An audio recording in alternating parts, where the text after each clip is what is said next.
Bom, pois é. Terminou agora há pouco na Arena. Corinthians 2, Botafogo também 2.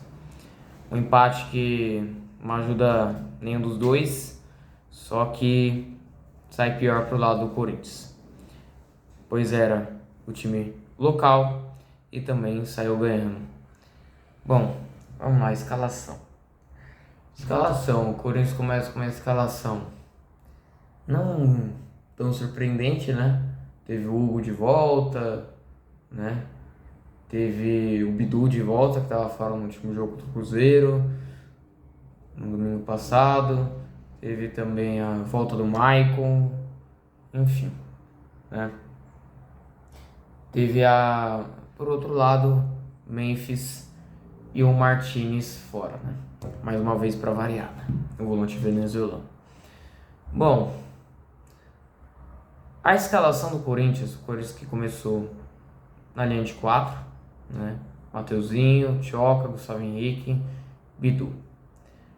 Meio campo com Ranieri, Carrilho, Bidon e Garro. E lá na frente, Dieguinho e Yuri Alberto. Bom, apesar que não é essa função do Dieguinho, né? Essa função predileta do Dieguinho, função que, enfim, né?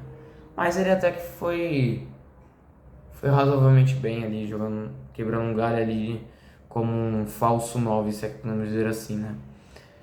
Bom, já o primeiro tempo, o Corinthians começou mordendo, começou sufocando, não deixou o Botafogo respirar, tanto que, num vacilo do Léo Link, o Ranieri roubou, serviu o Dieguinho, que devolveu para o Ranieri fazer 1-0 Corinthians. E aí, o grande problema do Corinthians na temporada, né? Que é algo que vem se tornando muito frequente, né?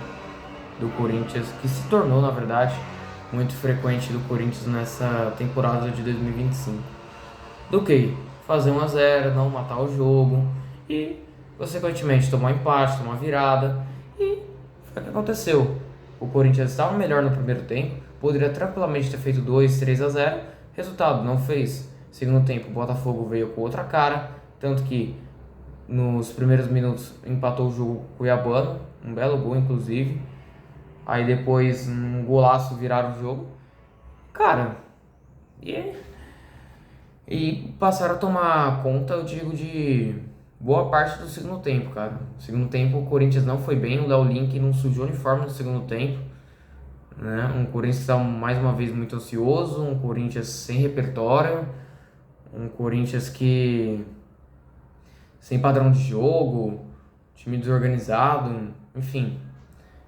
E mais uma vez o seu Dorival Júnior matou o time, né? Assim como foi contra o Bragantino, assim como foi contra o Ceará, assim como foi contra o São Paulo, apesar da vitória. Enfim, assim como foi em muitos jogos, né?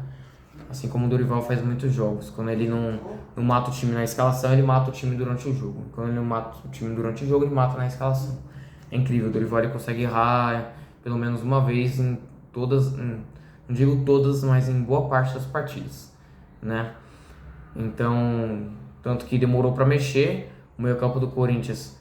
Cara, quando você tem um meio-campo com Carrilho, Bidon e Garro, desses 4, né, com o Ranieri, verdade? Esqueci do Ranieri. Desses 4 aqui, quem se sobressai é o Ranieri. Por quê? Porque sempre ele tem que correr por 2, por 3, entendeu? Quando ele não tem que correr pelo Bidon, ele tem que correr pelo Carrilho. Quando ele tem que correr pelo Carrilho, ele tem que correr pelo Garro. Quando ele tem que correr pelo Carrilho, nem pelo Garro, né? Quando ele tem que correr, quando ele não tem que correr nem pelo Carrilho, nem pelo Bidon, ele tem que correr pelo Garro, pessoal. Ou seja, o cara tem que ter muito pulmão, né? E tanto que foi eleito o melhor da partida e merecidamente, né? Jogou muita bola o Ranieri hoje. Pra mim, indiscutivelmente, o melhor em campo. Tanto que fez o gol que abriu o placar. E ainda o Vitinho, claro, né? O segundo gol foi de fato do Gustavo Henrique. Mas meio gol foi do Vitinho e do Ranieri. Dos dois podem dividir esse gol do Gustavo Henrique aí. Primeiro do Ranieri, que ele evita a saída do outro lado do campo, e o Vitinho, que ele faz uma jogadaça, ele cruza para trás e o Gustavo Henrique quase que perde o gol sem goleiro, né? Bom, enfim, um empate amargo do Corinthians, que poderia tranquilamente ter passado São Paulo,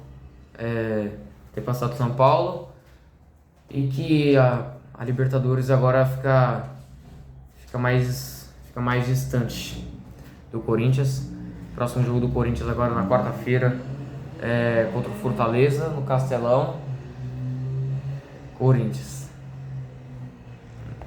O bagulho não tá fácil não. E pra próxima temporada, claro que eu não vou reclamar tanto assim do empate hoje, porque no Brasileiro o Corinthians não tem mais nada a perder, já tá garantido na Série A, então o Corinthians não tem mais nada a perder na Série A, pelo menos esse ano.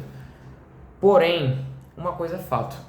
Para a próxima temporada precisa urgentemente o quê? Derrubar esse transfer ban e também trazer 5 reforços com condições de serem titulares. Trazer 5 reforços para poder competir, porque senão vai ser mais um ano sofrendo.